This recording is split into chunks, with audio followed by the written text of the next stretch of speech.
E aí pessoal do mundo, tudo de boa com vocês? Leonardo aqui de novo. A gente vai ter uma aula agora sobre propriedade dos radicais. Nós vamos estudar 3 propriedades, tá certo? E aí, um ponto-chave para entender essas 3 propriedades é o seguinte.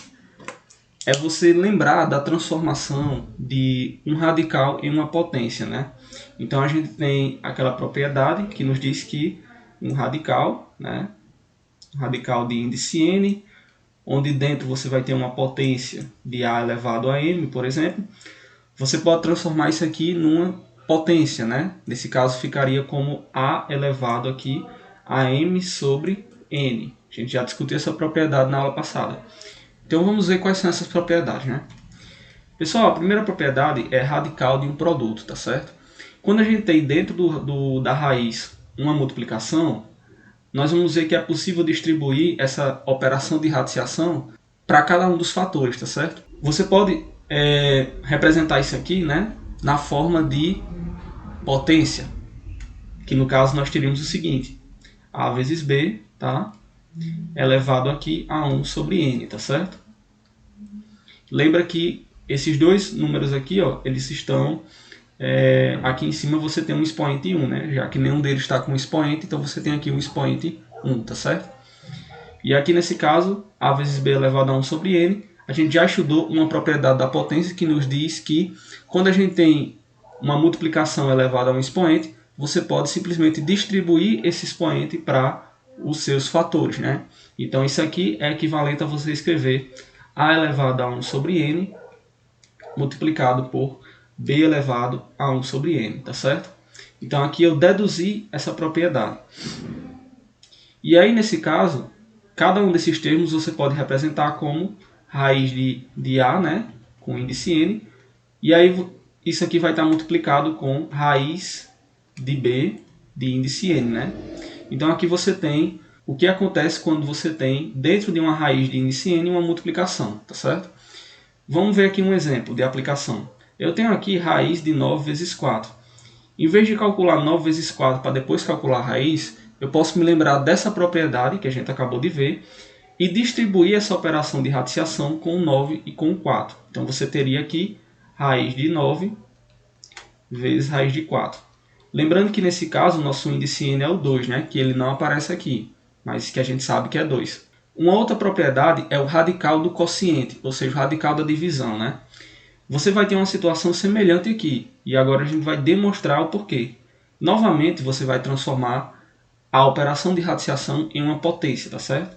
Então você teria aqui nesse caso a sobre b elevado aqui a 1 sobre n, né? E aí, pessoal, quando a gente estudou as propriedades das potências, nós vimos que quando a gente tem uma fração que está elevada a um expoente, você pode simplesmente distribuir esse expoente, do mesmo jeito como você fez com a multiplicação.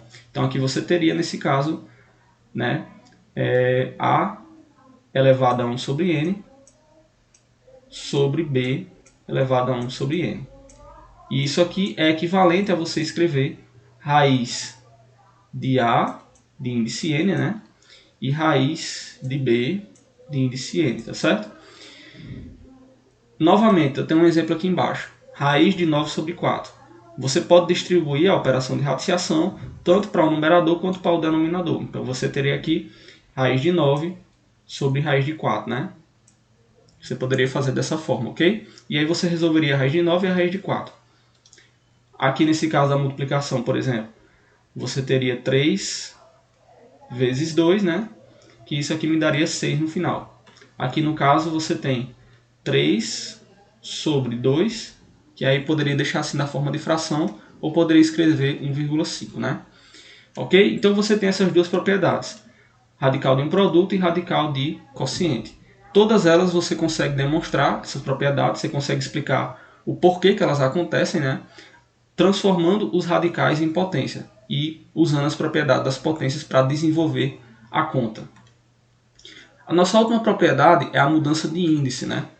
E aí a gente vai conseguir demonstrar essa propriedade entendendo que a radiciação pode ser transformada numa potência com expoente fracionário, ok? Então eu vou pegar aqui, deixar aqui do lado, ó. A gente vai chegar nessa continha aqui do lado, tá certo?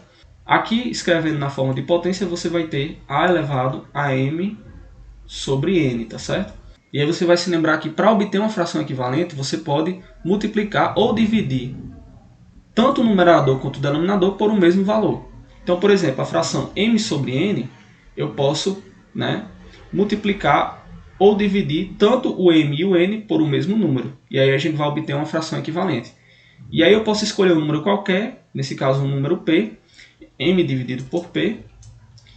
Aqui embaixo eu vou ter n dividido por p. E aí, isso daqui é equivalente a m sobre n, né?